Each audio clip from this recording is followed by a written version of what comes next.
Telecom company Vodafone idea ने बैंकों से 35,000 करोड़ रुपए के कर्ज के लिए जो आवेदन किया है, उस पर बैंकों ने अभी तक कोई फैसला नहीं किया है। कंपनियों को कर्ज देने से पहले ग्रुप या प्रमोटर्स से गारंटी मिले, बैंक ऐसा चाहते हैं, उसके बाद ही वो कंपनी को कर्ज दे सकते हैं। साथ में प्रमोटर ग्रुप भी कंपनी में अतिरिक्त पैसा डालें, ये एक और कैविएट है, ये एक और शर्त है जो उसके साथ लगाई गई है। सर, सरकार के बेलआउट के बाद भी बैंक क्यों वोडाफोन आइडिया को कर्ज देने में असहज लग रहे हैं? अब तो सरकार खड़ी है साथ में। ये बेहद महत्वपूर्ण खबर है और भारतीय बाजार में बैंकों के कंपनियों के प्रति बदलते नजरिए का इसे आप बड़ा संकेत मान सकते हैं। सरकार ने वोडाफोन आइडिया की बकायदारी माफ की और उससे जो रेवेन्यू शेयर लाइसेंस फीस ली जानी थी उसके भुगतान को टाल दिया। इसके बाद ऐसा लगा कि जैसे वोडाफोन आइडिया की बैंकेबिलिटी बढ़ जाएगी, यानी बैंक उसे पैसा देने को तैयार हो जाएंगे, पर ऐसा बिल्कुल नहीं हुआ। बैंक चाह रहे हैं कि जो पुराना रिकॉर्ड है वोडाफोन आइडिया का वो भारी नुकसान का है, कैश बर्न का है। कंपनी अभी कंपटीशन में कहीं नहीं है बाजार में, ग्राहक भी गंवा रही है, तकनीक में भी पिटी हुई है और बैंकों का एक बड़ा पैसा पहले से इसमें फंसा हुआ है। इसलिए बैंक चाहते हैं कि अगर वोडाफोन आइडिया को नया कर्ज चाहिए तो फिर जो कंपनी के प्रमोटर्स हैं वो फ्रेश इक्विटी इशू करें, वारंट्स इशू करें और डायरेक्ट इक्विटी इन्फ्यूजन करें, भले ही वो कन्वर्टिबल इंस्ट्रूमेंट के जरिए हो, जिससे कि प्रमोटर्स भी डाउन साइड में अपनी जोखिम को लें, जिसको इसके अंदर गेम कहा जाता है। तो अभी हो यह रहा है कि वोडाफोन पिछले 1-2 साल से एक खास किस्म के माहौल में चल रही है।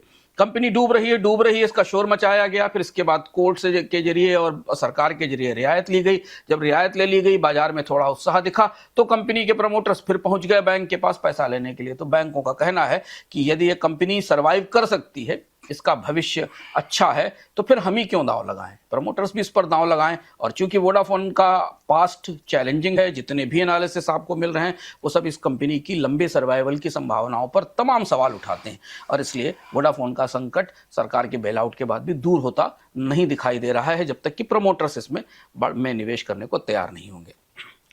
लंबे समय तक गोल्ड के नेट खरीदार रहे केंद्रीय बैंक अब 10 महीने के बाद नेट बिकवाल बने हैं। वर्ल्ड गोल्ड काउंसिल के मुताबिक मार्च के दौरान दुनिया भर के केंद्रीय बैंकों ने नेट 30 टन गोल्ड की बिकवाली की है। नेट बिकवाली का मतलब जो खरीदा उससे ज्यादा बेचा है। सबसे ज्यादा बिकवाली तुर्की और रूस के केंद्रीय बैंक ने की है। सर, 10 महीने बाद केंद्रीय बैंकों की गोल्ड की बिकवाली क्या संकेत है? क्या माना जाए इस बिकवाली से? ये सूचना बोनस पॉइंट के दर्शकों को पता होगी, हम लोगों ने मार्च में इस पर चर्चा की थी जब सोने में गिरावट आई थी। उसी समय का ये संकेत था कि 2 बैंक दुनिया के ऐसे हैं। रूस की आर्थिक स्थिति बेहद चुनौतीपूर्ण थी सैंक्शंस के कारण और ये उस समय की स्थिति थी जब रूस के कच्चे तेल को अच्छी कीमतें नहीं मिल रही थी और टर्की की स्थिति खराब थी। इन 2 बैंकों ने, जिन्होंने अपने ह्यूज रिजर्व जुटा रखे थे, उन्होंने बाजार में थोड़ी बिकवाली की है। लेकिन इसके साथ ही WGC की रिपोर्ट ने यह भी बताया कि जो इमर्जिंग मार्केट के सेंट्रल बैंक हैं उनका बाइंग मोमेंटम लगातार जारी है। पोलैंड ने, ब्राजील ने, चाइना ने लगातार खरीदारी की है।